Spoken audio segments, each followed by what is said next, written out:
ਭਾਰਤੀ ਏਜੰਸੀਆਂ ਨੇ ਪਾਕਿਸਤਾਨ ਵਿੱਚ ਜਿਹੜੇ ਸਿੱਖ ਸੈਪਰੇਟਿਸਟ ਔਰ ਕਸ਼ਮੀਰੀ ਸੀ ਉਹਨਾਂ ਨੂੰ ਮਾਰਨ ਦੇ ਲਈ ਤਾਲਿਬਾਨ ਦੇ ਮੁਲਾ ਯਾਕੂਬ ਨੂੰ $10 ਮਿਲੀਅਨ ਦਿੱਤੇ। I find it ironic the Indian nationals who are all up in arms that I talked about their government for 5 minutes on the Shahriyan show, but don't care that their government is also funding the Taliban. जो कश्मीर इन्होंने किया होया है तुहाडी government उन्होंने तो track down कर नहीं सकी और जे तुसी समझो कि ए क्लास असैसिन एवें बन गए ये नहीं इहदे तुहाडी हुकूमत का भी रोल है। उन्हें कहा जे तुसी साडी क्लास आना चाहते हो कि भाई ये दहशतगर्दी किन्नी मारू है फिर साडे नाल खलोवो और सरकार नूं जवाबदेह ठहराओ कि भाई तुसी जिहड़ा ये की काम कर रहे हो।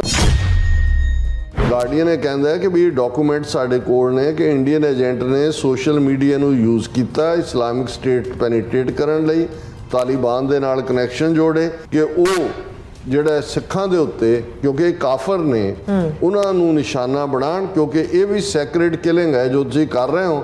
ਨਾਲੇ ਅਸੀਂ ਤੁਹਾਨੂੰ ਪੈਸੇ ਦਿੰਦੇ ਹਾਂ ਨਾਲੇ ਤੁਸੀਂ ਇੱਕ ਜਿਹੜਾ ਉਹ ਜੰਨਤ 'ਚ ਜਾਣ ਵਾਲਾ ਕੰਮ ਕਰ ਰਹੇ ਹੋ ਕਿ ਤੁਸੀਂ ਕਾਫਰਾਂ ਨੂੰ ਮਾਰ ਰਹੇ ਹੋ।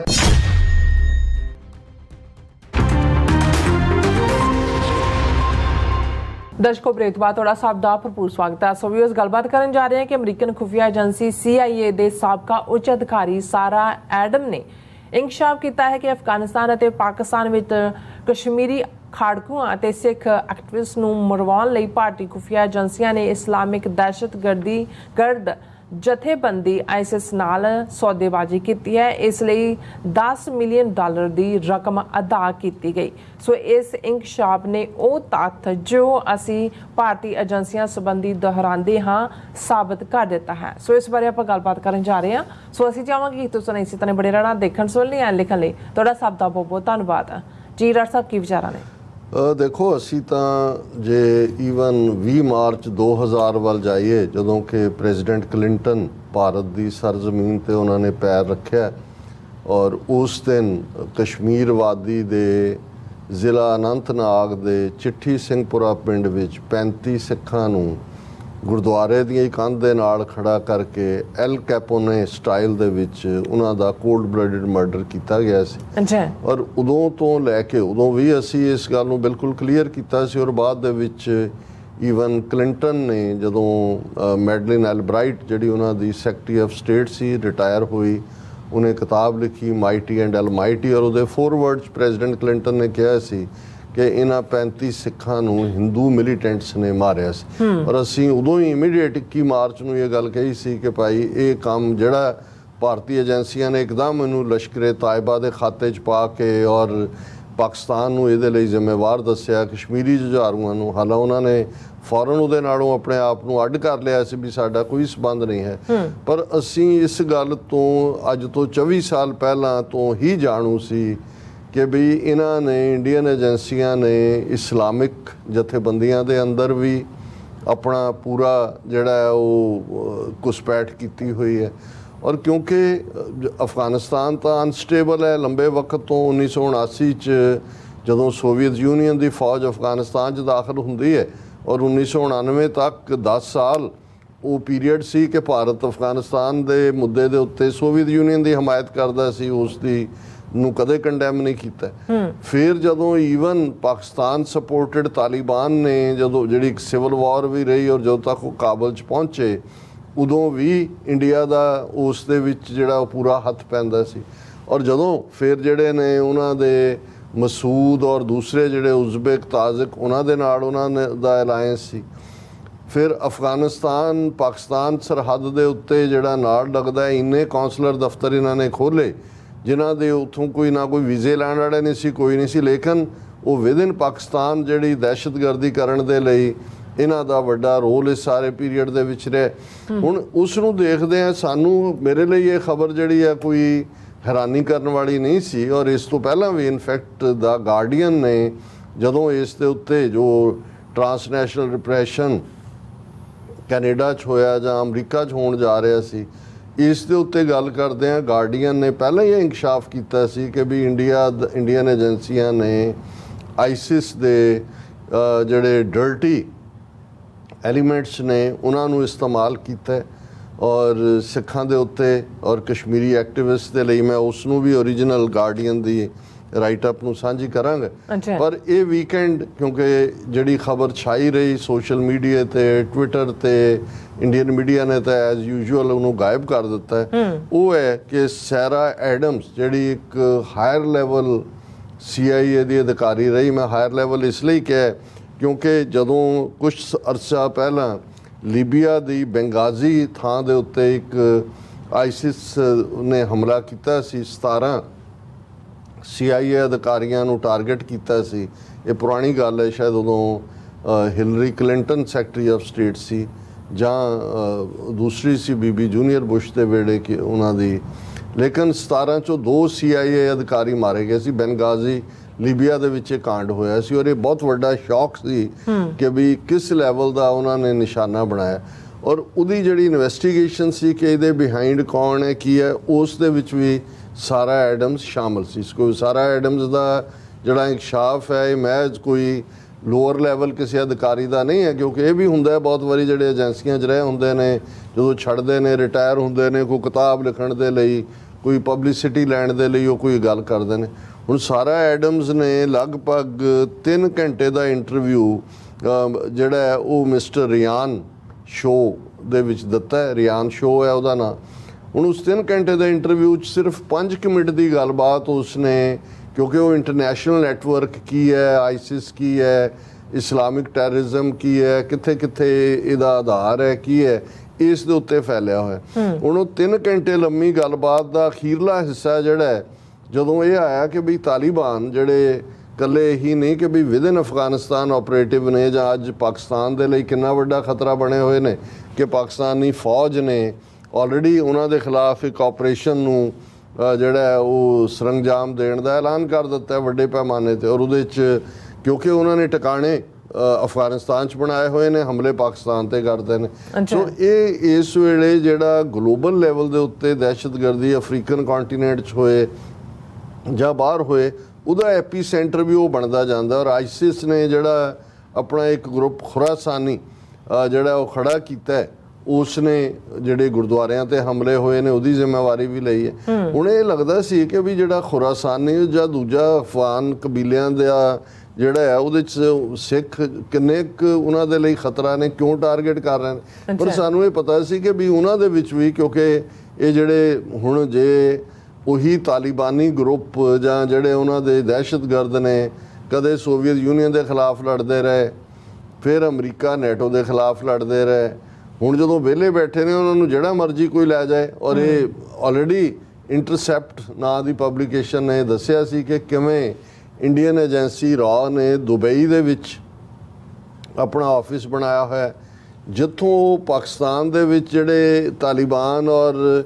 ਇਸ ਕਿਸਮ ਦੇ ਐਲੀਮੈਂਟ ਨੇ ਉਹਨਾਂ ਨੂੰ ਰਿਕਰੂਟ ਕਰਦੇ ਨੇ ਔਰ ਆਪਣੀ ਮਰਜ਼ੀ ਦੇ ਨਾਲ ਉਹਨਾਂ ਤੋਂ ਟਾਰਗੇਟ ਕਿਲਿੰਗ ਕਰਵਾਉਂਦੇ ਨੇ ਔਰ ਇਸ ਦੇ ਵਿੱਚ ਜਿਹੜੇ ਪਾਕਿਸਤਾਨ ਨੇ ਕੁਛ ਨੂੰ ਫੜਿਆ ਵੀ, ਉਹਦੇ ਸਬੂਤ ਵੀ ਸਾਹਮਣੇ ਆਏ।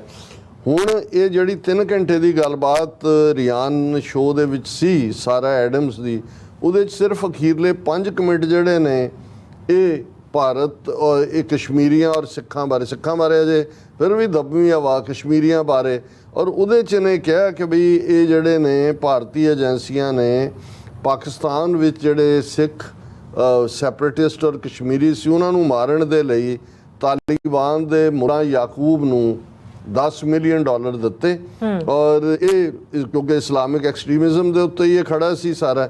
ਲੇਕਿਨ ਇਸ ਸਾਰੇ ਦੇ ਨਤੀਜੇ ਦੇ ਵਿੱਚ ਜਿਵੇਂ ਫਿਰ ਇਸ ਬੀਬੀ ਨੂੰ ਟਰੋਲ ਕੀਤਾ ਗਿਆ ਔਰ ਇਸ ਦੇ ਉੱਤੇ ਅੱਜ ਉਹਨੇ ਟਵੀਟ ਕੀਤਾ ਸਾਰਾ ਨੇ ਖੁਦ ਹੀ ਜਿਹੜੀ ਹੈ ਸਾਰਾ ਐਡਮਸ ਨੇ ਉਹਨੇ ਕਿਹਾ ਕਿ ਵੀ ਜਿਹੜਾ I find it ironic the Indian nationals who are all up in arms that I talked about their government for 5 minutes on the Shahriyan show but don't care that their government is also funding the Taliban. ਕਹਿੰਦੇ ਮੇਰੀ 5 minute ਦੀ ਗੱਲਬਾਤ ਤੋਂ all up in arms ਜਿਹੜਾ ਉਹਨਾਂ ਨੇ ਜਿਹੜੇ ਉਹ ਆਪਣੇ ਜਿਹੜੇ ਨੇ ਖੁਰ ਚੁੱਕ ਲਏ ਨੇ ਕਿ ਵੀ ਮੈਂ ਇਹ ਕਹਿ ਦਿੱਤਾ ਹੈ ਵੀ ਸ਼ਰਮ ਕਰੋ ਤੁਸੀਂ, ਤੁਹਾਨੂੰ ਇਹ ਹੋਣਾ ਚਾਹੀਦਾ ਵੀ ਤੁਸੀਂ ਆਪਣੀ ਇੰਡੀਅਨ ਗਵਰਨਮੈਂਟ ਨੂੰ ਪੁੱਛੋ ਕਿ ਵੀ ਤੁਸੀਂ ਤਾਲਿਬਾਨ ਨੂੰ ਪੈਸੇ ਦੇ ਕੇ ਡਰਟੀ ਵਰਕ ਕਰਾ ਰਹੇ ਹੋ। ਉਹਨਾਂ ਨੇ ਕਿਹਾ setting emotions aside and just using logic your government was not able to track down some of these Kashmir focused terrorists for years, some since the mid 90s. So if you want believe that magically created access and became rate A assassins in the last 2 years all on their own, feel free। ਉਹਨੇ ਕਿਹਾ ਜੀ ਜੋ ਕਸ਼ਮੀਰ 'ਚ ਇਹਨਾਂ ਨੇ ਕੀਤਾ ਹੋਇਆ ਹੈ ਤੁਹਾਡੀ ਗਵਰਨਮੈਂਟ ਉਹਨਾਂ ਨੂੰ ਤਾਂ ਟਰੈਕ ਡਾਊਨ ਕਰ ਨਹੀਂ ਸਕੀ, ਔਰ ਜੇ ਤੁਸੀਂ ਸਮਝੋ ਕਿ ਇਹ ਕਲਾਸ ਅਸੈਸਿਨ ਐਵੇਂ ਬਣ ਗਏ ਇਹਦੇ ਨਹੀਂ, ਇਹਦੇ 'ਚ ਤੁਹਾਡੀ ਹਕੂਮਤ ਦਾ ਵੀ ਰੋਲ ਹੈ। ਔਰ you can join the rest of us who are anti Taliban and ask your government to stop enabling the Taliban. Cheers. ਉਹਨੇ ਕਿਹਾ ਜੇ ਤੁਸੀਂ ਸਾਡੀ ਕਲਾਸ 'ਚ ਆਉਣਾ ਚਾਹੁੰਦੇ ਹੋ ਕਿ ਭਾਈ ਇਹ ਦਹਿਸ਼ਤਗਰਦੀ ਕਿੰਨੀ ਮਾਰੂ ਹੈ, ਫਿਰ ਸਾਡੇ ਨਾਲ ਖਲੋਵੋ ਔਰ ਸਰਕਾਰ ਨੂੰ ਜਵਾਬਦੇਹ ਠਹਿਰਾਓ ਕਿ ਭਾਈ ਤੁਸੀਂ ਜਿਹੜਾ ਇਹ ਕੀ ਕੰਮ ਕਰ ਰਹੇ ਹੋ। ਔਰ ਈਵਨ ਗਾਰਡੀਅਨ ਦੀ ਜਦੋਂ ਮੈਂ ਸਟੋਰੀ ਦਾ ਗੱਲ ਕੀਤੀ ਹੈ, ਅੱਛਾ, ਪਿਛਲੇ ਹਫ਼ਤਿਆਂ ਜਦੋਂ ਉਹਨੇ ਸਟੋਰੀ ਕੀਤੀ ਤਾਂ ਗਾਰਡੀਅਨ ਨੇ ਕੋਟ ਕੀਤਾ ਹੋਇਆ, ਮੈਂ ਕੋਟ ਅਨਕੋਟ ਗਾਰਡੀਅਨ ਰਿਪੋਰਟ ਕਰਾਂਗਾ।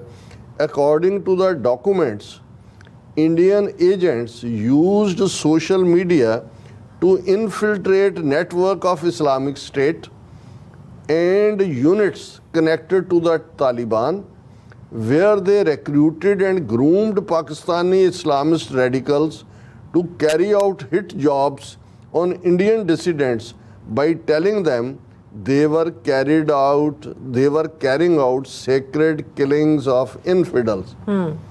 और ਇਹ ਗਾਰਡੀਅਨ ਇਹ ਕਹਿੰਦਾ ਹੈ ਕਿ ਵੀ ਡਾਕੂਮੈਂਟ ਸਾਡੇ ਕੋਲ ਨੇ ਕਿ ਇੰਡੀਅਨ ਏਜੰਟ ਨੇ ਸੋਸ਼ਲ ਮੀਡੀਆ ਨੂੰ ਯੂਜ਼ ਕੀਤਾ ਇਸਲਾਮਿਕ ਸਟੇਟ ਪੈਨੀਟ੍ਰੇਟ ਕਰਨ ਲਈ, ਤਾਲਿਬਾਨ ਦੇ ਨਾਲ ਕਨੈਕਸ਼ਨ ਜੋੜੇ, ਉੱਥੇ ਉਹਨਾਂ ਨੇ ਪਾਕਿਸਤਾਨੀ ਇਸਲਾਮਿਸਟ ਰੈਡੀਕਲਸ ਨੂੰ ਰਿਕਰੂਟ ਕੀਤਾ ਕਿ ਉਹ ਜਿਹੜਾ ਸਿੱਖਾਂ ਦੇ ਉੱਤੇ, ਕਿਉਂਕਿ ਇਹ ਕਾਫਰ ਨੇ, ਉਹਨਾਂ ਨੂੰ ਨਿਸ਼ਾਨਾ ਬਣਾਉਣ, ਕਿਉਂਕਿ ਇਹ ਵੀ ਸੈਕਰੇਡ ਕਿਲਿੰਗ ਹੈ ਜੋ ਤੁਸੀਂ ਕਰ ਰਹੇ ਹੋ।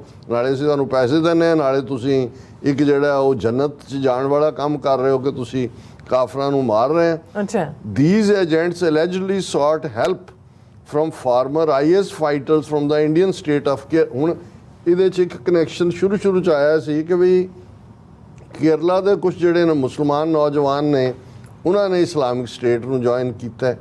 ਅੱਛਾ, ਉਹ ਉੱਥੇ ਫੜੇ ਗਏ, ਉਹਨਾਂ ਨੂੰ ਡਿਪਲੋਮੈਟਿਕ ਚੈਨਲ ਰਾਹੀਂ ਤਾਲਿਬਾਨ ਨਾਲ ਯੂਜ਼ ਕਰਕੇ ਇੰਡੀਆ ਨੇ ਲਿਆਂਦਾ, ਫਿਰ ਉਹਨਾਂ ਨੂੰ ਵੀ ਯੂਜ਼ ਕੀਤਾ ਗਿਆ ਸਿੱਖਾਂ ਨੂੰ ਔਰ ਜਿਹੜਾ ਕਸ਼ਮੀਰੀਆਂ ਨੂੰ ਮਾਰਨ ਲਈ। ਔਰ ਮੈਂ ਇਸ ਤੋਂ ਪਹਿਲਾਂ ਕਿ ਇਸ ਸੈਗਮੈਂਟ ਨੂੰ ਕਿ ਕਿਸ ਲੈਵਲ ਤੱਕ ਇੰਡੀਅਨ ਏਜੰਸੀਆਂ ਨੇ ਯੂਜ਼ ਕੀਤਾ ਕਰਾਂ, ਇੱਕ ਜਸਟ ਜੇ ਪੰਛੀ ਝਾਤ ਪਾਈ ਜਾਏ ਕਿ ਅਫਗਾਨਿਸਤਾਨ ਔਰ ਪਾਕਿਸਤਾਨ ਹੁਣ ਪੋਲੀਟੀਕਲ ਐਕਟਿਵਿਸਟ ਦਾ ਤਾਂ ਸਾਨੂੰ ਪਤਾ ਹੈ, ਡਾਕਟਰ ਹਰਪ੍ਰੀਤ ਸਿੰਘ ਜਿਨ੍ਹਾਂ ਨੂੰ ਹੈਪੀ ਕਰਕੇ ਕਿਹਾ ਜਾਂਦਾ ਸੀ।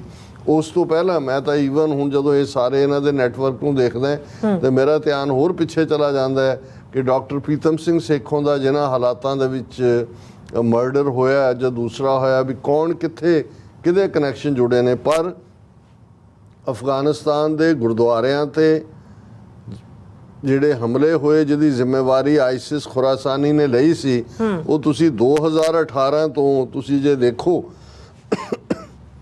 ਤੇ ਫਿਰ ਸਾਹਮਣੇ ਆ ਜਾਂਦਾ ਵੀ ਕਿਸ ਲੈਵਲ ਦੇ ਉੱਤੇ ਇਹਨਾਂ ਨੇ ਸਿੱਖਾਂ ਦੇ ਖਿਲਾਫ ਵਾਇਲੈਂਸ ਇਹਨਾਂ ਤੋਂ ਕਰਵਾਈ। 2018 ਚ ਆਈਸਿਸ ਨੇ ਸਿੱਖ ਗੁਰਦੁਆਰੇ ਕਾਬਲ ਚ ਹਮਲਾ ਕਰਕੇ 25 ਸਿੱਖਾਂ ਨੂੰ ਮਾਰ ਦਿੱਤਾ ਸੀ, ਗੁਰਦੁਆਰੇ ਤੇ ਅਟੈਕ। ਔਰ ਇਹ ਹੁਣ ਸਾਰਾ ਐਡਮਸ ਕਹਿ ਰਹੀ ਹੈ ਕਿ $10 ਮਿਲੀਅਨ ਦਿੱਤੇ ਨੇ ਉਹਨਾਂ ਨੂੰ ਇਹ ਸਿੱਖਾਂ ਨੂੰ ਟਾਰਗੇਟ ਕਰਨ ਦੇ ਲਈ। ਫਿਰ 2020 ਦੇ ਵਿੱਚ ਆਈਸਿਸ ਨੇ ਕਾਬਲ ਦੇ ਗੁਰਦੁਆਰੇ ਹੋਰ ਤੇ ਇੱਕ ਤੇ ਅਟੈਕ ਕਰਕੇ 25 ਸਿੱਖਾਂ ਨੂੰ ਮਾਰੇ ਸੀ। 2020 ਚ ਸਿੱਖ ਗੁਰਦੁਆਰਾ ਜਲਾਲਾਬਾਦ ਦੀ ਬੰਬਿੰਗ ਕੀਤੀ ਗਈ ਜਿਹਦੇ ਚ 5 ਸਿੱਖ ਮਾਰੇ ਗਏ। 2021 ਚ ਆਈਸਿਸ ਨੇ ਈਵਨ ਉਹਨਾਂ ਤੋਂ ਹਿੰਦੂ ਤਾਂ ਕਿ ਦੱਸਣ ਲਈ ਕਿ ਜੀ ਆਈਸਿਸ ਹੀ ਕਰ ਰਿਹਾ, ਹਿੰਦੂ ਟੈਂਪਲ ਤੇ ਵੀ ਹਮਲਾ ਕਰਾਇਆ ਕਾਬਲ, ਜਿਹਦੇ ਚ 3 ਜਿਹੜੇ ਨੇ ਉਹ ਬੇਗੁਨਾਹ ਸ਼ਰਧਾਲੂ ਮਾਰੇ ਗਏ। 2022 ਦੇ ਵਿੱਚ ਹੁਣ ਇਹ 2018 ਤੋਂ ਚੱਲ ਰਿਹਾ, 2017 ਦੇ ਵਿੱਚ ਆਈਸਿਸ ਦੇ ਕੇਰਲਾ ਵਾਲੇ ਇਸਲਾਮਿਕ ਨੌਜਵਾਨ ਜਿਹੜੇ ਨੇ ਉਹ ਡਿਪਲੋਮੈਸੀ ਰਾਹੀਂ ਬਾਹਰ ਵਾਪਸ ਉਹਨਾਂ ਨੇ ਸੱਦ ਲਏ। 2022 ਦੇ ਵਿੱਚ ਆਈਸਿਸ ਨੇ ਸਿੱਖ ਗੁਰਦੁਆਰਾ ਕਾਬਲ ਤੇ ਫਿਰ ਅਟੈਕ ਕੀਤਾ, 14 ਮਾਰੇ ਔਰ 2 ਨੂੰ ਚੁੱਕ ਕੇ ਲੈ ਗਏ ਜਿਹੜੇ ਮਿਸਿੰਗ ਨੇ, ਅੱਜ ਤੱਕ ਨਹੀਂ ਪਤਾ। 2023 ਦੇ ਵਿੱਚ ਆਈਸਿਸ ਨੇ ਫਿਰ ਸਿੱਖ ਗੁਰਦੁਆਰਾ ਕਾਬਲ ਤੇ ਹਮਲਾ ਕੀਤਾ, 10 killed, several injured as of June 29, 2024। ਇਹ 2024 ਤੱਕ ਦੀ ਉਹਨਾਂ ਨੇ ਰਿਪੋਰਟਿੰਗ ਦਿੱਤੀ ਹੈ, ਉਹਦੇ 2018 ਤੋਂ 2024 ਤੱਕ ਇਹ ਹੋਇਆ। ਔਰ ਇਸ ਸਾਰੇ ਦੇ ਵਿੱਚ ਕੁੱਲ ਮਿਲਾ ਕੇ 82 ਸਿੱਖ ਮਾਰੇ ਗਏ ਜਿਹੜੇ ਆਈਸਿਸ ਅਟੈਕਸ ਦੇ ਨਾਲ 2018 ਤੋਂ। ਹੁਣ ਤੁਸੀਂ ਗਾਰਡੀਅਨ ਦੀ ਸਟੋਰੀ ਜਿਹੜੀ ਇੰਟਰਸੈਪਟ ਔਰ ਦੂਜਿਆਂ ਰਾਹੀਂ ਆਈ, ਔਰ ਸਾਰਾ ਐਡਮ ਜਿਹੜੀ ਹਾਇਰ ਲੈਵਲ CIA ਆਫੀਸ਼ੀਅਲ ਹੈ ਉਹ ਫਿਗਰ ਦੇ ਰਹੀ ਹੈ ਕਿ $10 ਮਿਲੀਅਨ ਜਿਹੜੇ ਮੁੱਲਾ ਯਾਕੂਬ ਨੂੰ ਦਿੱਤੇ ਗਏ ਔਰ ਆਈਸਿਸ ਨੂੰ ਕਿਵੇਂ ਵਰਤਿਆ ਗਿਆ। ਤੇ ਹੁਣ ਕੋਈ ਭੁਲੇਖਾ ਰਹਿ ਜਾਂਦਾ ਹੈ। ਹੁਣ ਇਹੀ ਉੱਥੇ ਜਦੋਂ ਕੋਈ ਸਿੱਖ ਮਰਦਾ ਸੀ ਤੇ ਇੱਥੇ ਜਿਹੜੇ ਉਹਨਾਂ ਦੇ ਕੁੱਤੇ ਰੱਖੇ ਹੋਏ ਨੇ ਦਿੱਲੀ ਕਮੇਟੀ ਦਾ ਮਨਜਿੰਦਰ ਸਿਰਸਾ ਜਾਂ ਦੂਜੇ, ਉਹ ਪ੍ਰੈਸ ਕਾਨਫਰੰਸ ਕਰਦੇ ਸੀ, ਦੇਖੋ ਮੁਸਲਮਾਨ ਅੱਤਵਾਦ, ਇਸਲਾਮਿਕ ਅੱਤਵਾਦ ਫਲਾਣਾ। ਉਹ ਵੀ ਇੰਡੀਅਨ ਏਜੰਸੀਆਂ ਦੇ ਕਹਿਣ ਦੇ ਉੱਤੇ ਇਸ ਕਿਸਮ ਦੀ ਐਕਟਿਵ। ਸੋ ਉਧਰ ਤੁਸੀਂ ਦੇਖੋਗੇ ਕਿ ਜੀ ਜਿਹੜਾ ਇਹਨਾਂ ਨੇ ਕਿਤਾਬਜਾ ਛਾਪਿਆ ਜੀ, ਮੋਦੀ ਨੇ ਸਿੱਖਾਂ ਲਈ ਕੀ ਕੀਤਾ। ਦੇਖੋ ਜੀ, ਮੋਦੀ ਨੇ ਅਫਗਾਨ ਸਿੱਖਾਂ ਨੂੰ ਵੈਲਕਮ ਕੀਤਾ।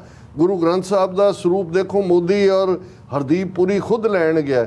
ਪਰ ਇਹ ਤੁਸੀਂ ਸਾਰੀ ਜਦੋਂ ਡਰਟੀ ਗੇਮ ਦੇਖਦੇ ਹੋ ਤੇ ਫਿਰ ਵੀ ਜੇ ਕਿਸੇ ਨੂੰ ਲੱਗਦਾ ਹੈ ਕਿ ਭਾਈ ਇਹਨਾਂ ਤੋਂ ਕੋਈ ਸਿੱਖਾਂ ਦੇ ਭਲੇ 'ਚ ਨਿਕਲਣ ਵਾਲੀ ਗੱਲ ਹੈ, ਜਿਹੜੇ ਲੋਕ ਅੱਜ ਪੱਗ ਦਾ ਰੰਗ ਬਦਲ ਕੇ ਔਰ ਗਲ 'ਚ ਉਹ ਭਗਵਾ ਜਿਹੜਾ ਪਾ ਕੇ ਕਿ ਜੀ ਅਸੀਂ BJP ਜੁਆਇਨ, ਸ਼ਰਮ ਹੋਣੀ ਚਾਹੀਦੀ ਹੈ। ਇਹ ਇਨਕਸ਼ਾਫ ਇਸ ਲੈਵਲ ਦਾ ਜਿਹੜਾ ਉਹ ਛੋਟਾ ਨਹੀਂ ਹੈ ਕਿ ਜੋ ਸੈਰਾ ਐਡਮਸ ਨੇ ਕਿਹਾ, ਜੋ ਗਾਰਡੀਅਨ ਨੇ ਕਿਹਾ, ਜੋ ਉਸ ਤੋਂ ਪਹਿਲਾਂ ਆਲਮੋਸਟ ਅਸੀਂ 20 ਮਾਰਚ 2000 ਤੋਂ ਦੇਖਦੇ ਹਾਂ, ਜਿਹਨੂੰ ਖੁਦ ਕਲਿੰਟਨ ਨੇ ਜਿਹੜਾ ਉਹ ਮਾਈਟੀ ਐਂਡ ਅਲਮਾਈਟੀ ਕਿਤਾਬ ਦੇ ਪ੍ਰੀਫੇਸ 'ਚ ਕਿਹਾ ਕਿ 35 ਸਿੱਖ ਕਸ਼ਮੀਰਵਾਦੀ ਜਿਨ੍ਹਾਂ ਨੂੰ ਅੱਜ ਤੱਕ ਵੀ ਇਨਸਾਫ ਨਹੀਂ ਮਿਲਿਆ ਹੈ, 24 ਸਾਲ ਹੋ ਗਏ ਨੇ, ਕਿ ਭਾਈ ਇਹ ਕਿਵੇਂ ਹਿੰਦੂ ਅੱਤਵਾਦੀਆਂ ਦੀ ਇਹ ਕਰਤੂਤ ਸੀ। ਜੀ ਡਾਕਟਰ ਸਾਹਿਬ ਤੁਹਾਡਾ ਬਹੁਤ ਬਹੁਤ ਸ਼ੁਕਰੀਆ। ਸੋ ਥਲੇ ਬ੍ਰੇਕ ਵਿਊਅਰਸ ਤੁਸੀਂ ਇਸੇ ਤਰ੍ਹਾਂ ਬਣੇ ਰਹਿਣਾ, ਮਿਲਦੇ ਹਾਂ ਛੋਟੇ ਜਿਹੇ ਬ੍ਰੇਕ ਤੋਂ ਬਾਅਦ।